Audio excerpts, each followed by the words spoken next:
सतनाम। हे सत्पुरुष, हे सतनाम। समस्त सृष्टि के जीव जंतुओं को बनाने वाला, रचयिता सिरजनहार केवल एक ही है। यदि इस संसार को बनाने वाला दो या अनेक होता तो इस संसार की व्यवस्था ही बिगड़ जाती। यदि हमें और आप सबको बनाने वाली शक्तियां भिन्न भिन्न होती तो हमारी शक्तियां भी भिन्न भिन्न होती। उदाहरण स्वरूप सूर्य प्रकाश देता तो एक ही को देता, दूसरे को सूर्य का प्रकाश प्राप्त नहीं हो पाता। वर्षा होती तो एक ही जगह एक के खेत में होती, दूसरे के खेत में नहीं होती। हम सबका खून एक नहीं होता। हम सबकी बनावट अलग अलग होती। हम सबकी सोचने, समझने, देखने, सुनने की शक्ति अलग अलग होती। इत्यादि बहुत से उदाहरण हैं जो ये बताते हैं कि हम सबका बनाने वाला, इस सृष्टि को चलाने वाला केवल एक ही है। इस बात को सारा मनुष्य कहता और मानता भी है कि हम सबका मालिक एक है। और जब हम सबका मालिक, हम सबको बनाने वाला, इस संसार को चलाने वाला एक है, तो पूजा उपासना भी उसी एक की ही होनी चाहिए। फिर अलग अलग पूजा पाठ, अलग अलग विधान, अलग अलग मंत्र, उपासना व्रत क्यों है?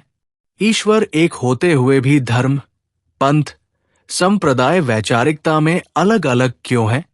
ये सोचने के लिए गंभीर तथ्य है। जिसे हम जानते हैं ईश्वर अलग अलग है, अलग अलग धर्म में है, उसे अलग अलग रीति रिवाज, अलग अलग मंत्र उपदेश, अलग अलग तत्व ज्ञान से समझा जा सकता है। ईश्वर अलग अलग नहीं है, वो एक है और उसे हम भिन्न भिन्न रीति रिवाज तथ्यों से समझते हैं। लेकिन ईश्वर एक है, अनेक नहीं। इस संसार में हमारे पास हिंदू धर्म, मुस्लिम धर्म, सिख धर्म, बौद्ध धर्म, जैन धर्म, ईसाई धर्म और नाना प्रकार की कई धर्म हैं, जिसमें ईश्वर को अलग अलग तरीकों से माना जाता है, पुकारा जाता है, उसकी आराधना किया जाता है। उसे संत और महंत के द्वारा उपदेश और मंत्रों के द्वारा प्राप्त किया जाता है। लेकिन ये अभी के वास्तविकता में सभी मनुष्यों के लिए भटकाव का कारण मात्र है। ईश्वर एक होते हुए भी आज मनुष्यों के विचार में भटकाव का कारण बन चुका है। इतना भटकाव का कारण बन चुका है कि उसे मनुष्य सुना ही नहीं चाहता, जानना ही नहीं चाहता, मानना ही नहीं चाहता। वो ईश्वर के नाम से ही चिढ़ना शुरू कर देता है। वो स्पष्ट रूप से मना ही कर देता है कि मुझे ईश्वर के बारे में ना बताओ, मुझे नहीं जानना।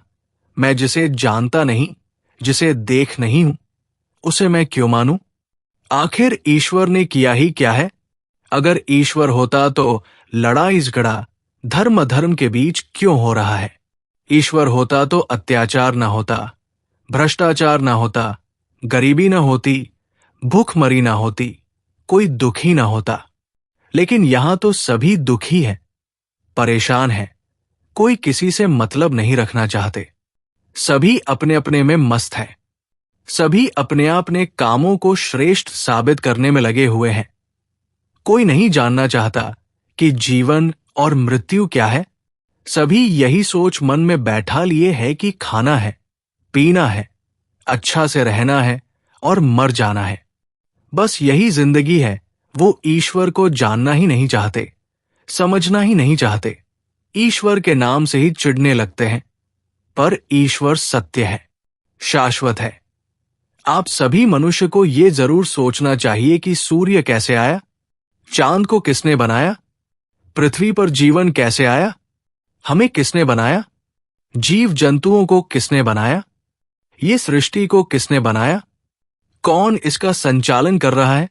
ये सोचना शुरू कर देगा तो उसे ईश्वर के प्रति विचार आना स्वाभाविक हो जाएगा और ईश्वर को जानना और स्वीकारना शुरू कर देगा।